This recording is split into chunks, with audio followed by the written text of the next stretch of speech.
Hello students, welcome back. Chapter number 11 का part third लेकर आ गया हूं आपके सामने। और हम पढ़ रहे थे विभिन्न प्रकार के प्रत्यावर्ती परपथ। विभिन्न प्रकार के प्रत्यावर्ती परपथों में दूसरा वाला टाइप में लेके आ गया हूं आपके सामने, जब परपथ में केवल प्रेरकत्व एल जुड़ा हो, केवल प्रेरकत्व एल जुड़ा हो।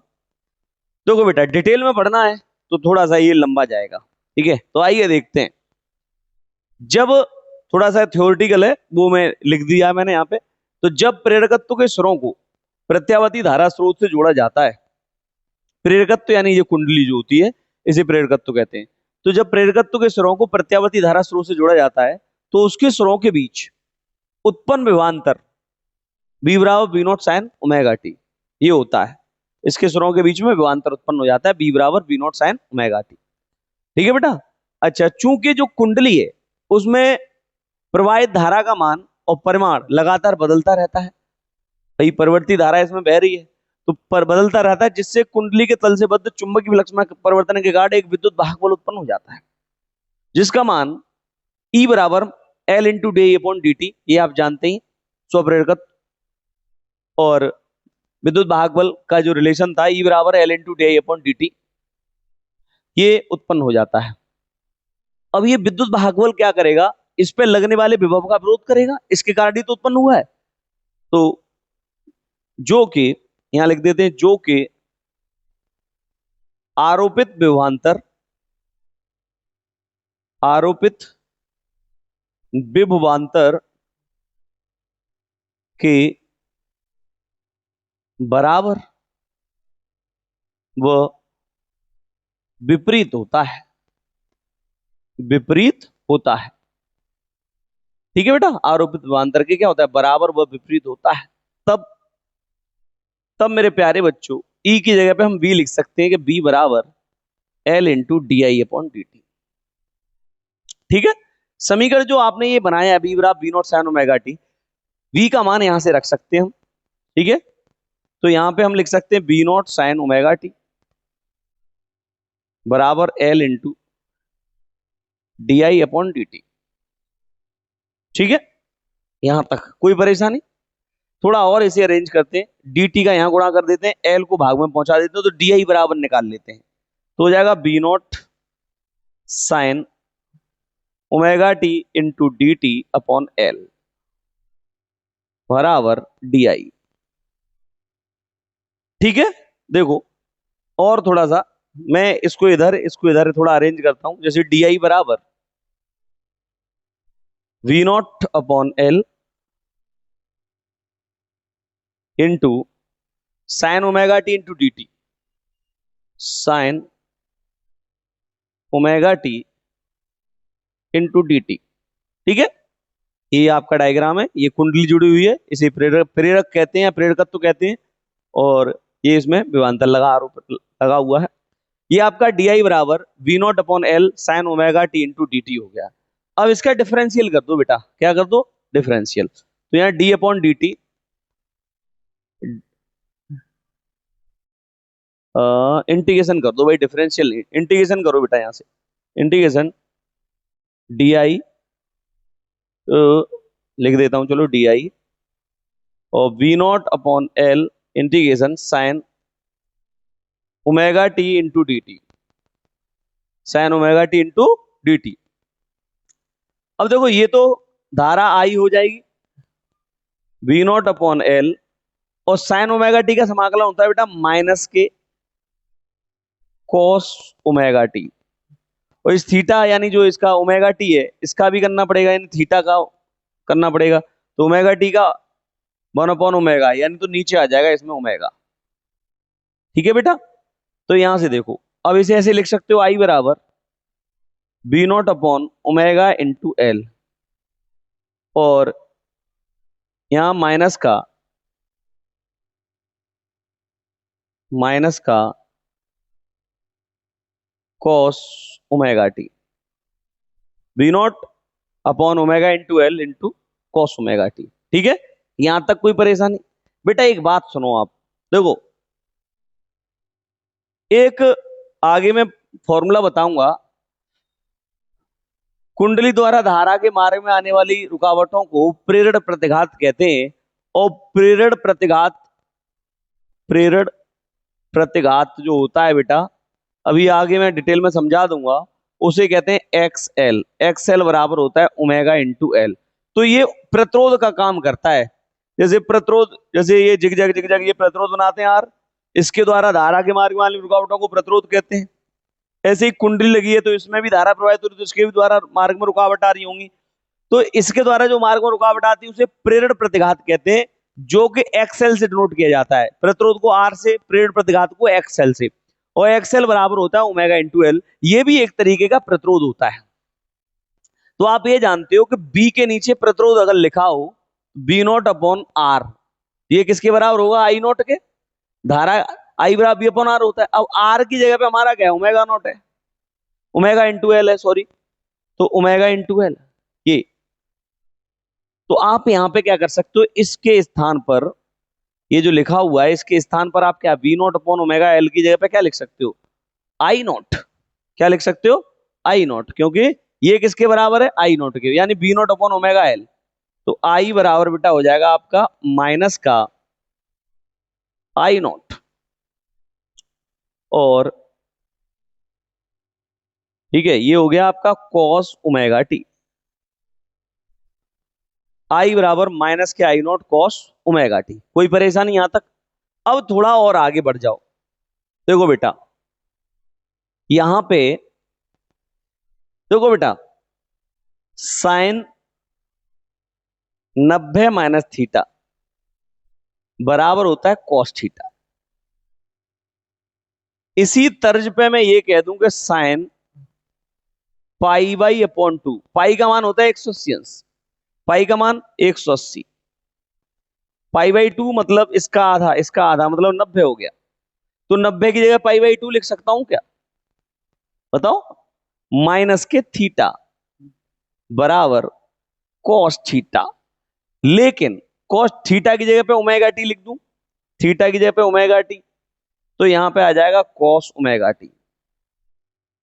क्योंकि यहां थीटा था, यहां थीटा था तो यहां थीटा आ गया, और साइन 90 माइनस थीटा, यानी सब साइन 90, ये भी 90 ही लिखा है, साइन 90 माइनस थीटा, थीटा था यहाँ पे तो थीटा आया, ओमेगा टी है तो ओमेगा टी आ गया। तो कॉस ओमेगा टी की जगह पे हम साइन 90 माइनस के थीटा लिख सकते हैं। लिख सकते हैं तो नहीं लिख सकते? तो बेटा आई बराबर माइनस का आई नॉट कॉस ओमेगा टी की जगह पे आ जाएगा साइन पाई बाई 2 माइनस के ओमेगा टी।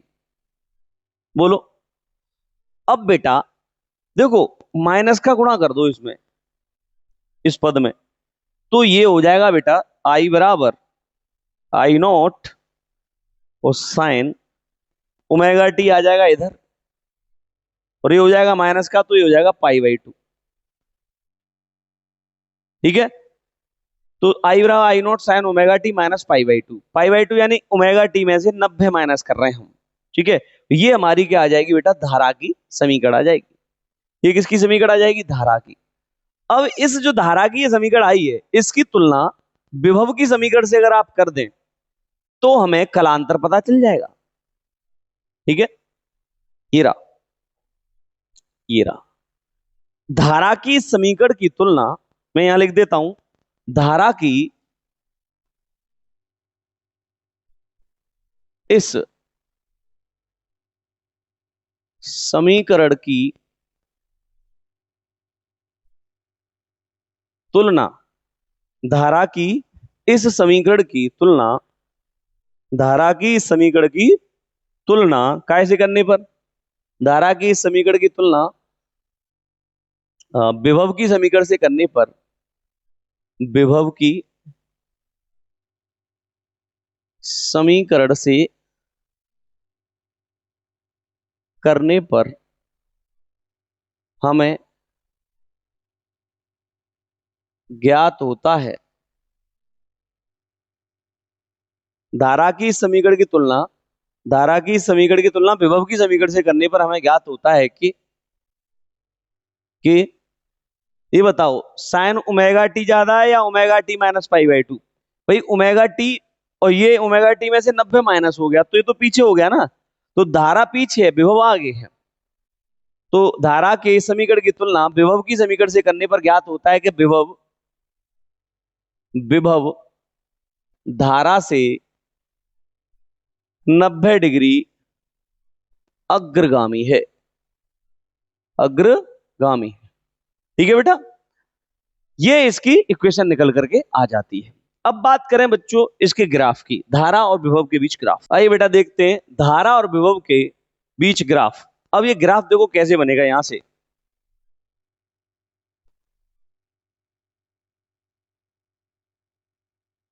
ठीक है, अब विभव आगे है, धारा पीछे, तो ये 0 पर है तो विभव को पहले 90 से शुरू करो, यहां से 90, क्योंकि विभव आगे है ना, तो धारा को पीछे रखना पड़ेगा।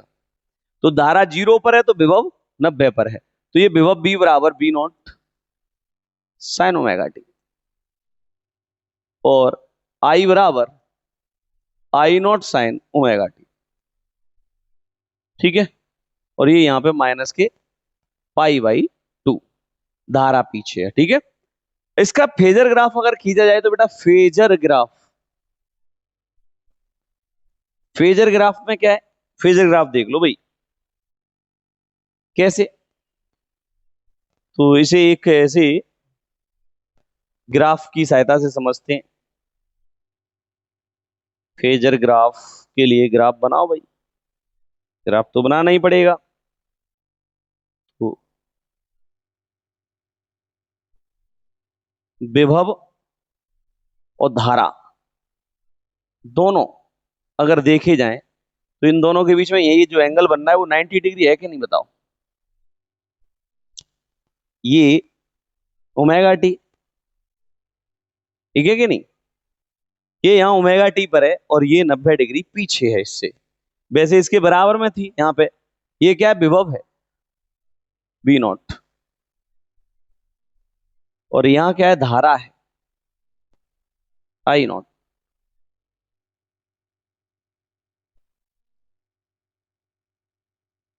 ठीक है, ये विभव है, ये धारा, और विभव ऐसे है तो धारा पीछे है, तो मैं नीचे दिखा दी धारा 90 डिग्री।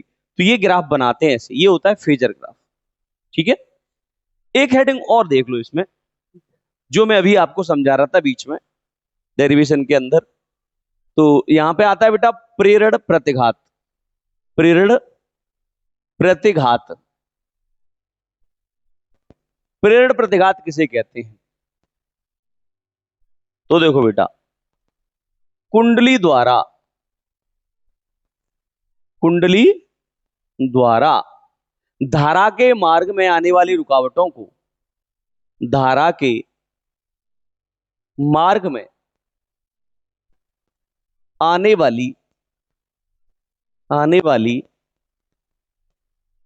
रुकावटों को, कुंडली द्वारा धारा के मार्ग में आने वाली रुकावटों को क्या कहते हैं, प्रेरण प्रतिघात कहते हैं। प्रेरण प्रतिघात कहते हैं।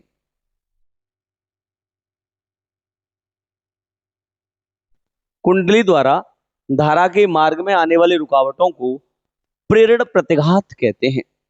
ठीक है, इसे एक्सएल से प्रदर्शित करते हैं, इसे एक्सएल से प्रदर्शित करते हैं। बेटा ये भी एक तरीके का प्रतिरोध ही है, प्रदर्शित करते हैं, इसे एक्सएल से प्रदर्शित करते हैं। एक्सएल बराबर ओमेगा इंटू एल, एक्सएल बराबर क्या, ओमेगा इंटू एल, और मात्रक इसका ओम ही है भाई, मात्रक ओम। ठीक है, तो ये रहा आज का आपका टॉपिक, और ये खत्म हुआ। ठीक है, जब परपथ में केवल प्रेरकत्व जुड़ा हो। मुलाकात होगी नेक्स्ट वीडियो में जब परपथ में केवल संधारित्र या धारिता जुड़ी होगी, उस वीडियो को लेके आऊंगा आपके सामने कल। आज के लिए इतना ही, thanks for watching, bye bye.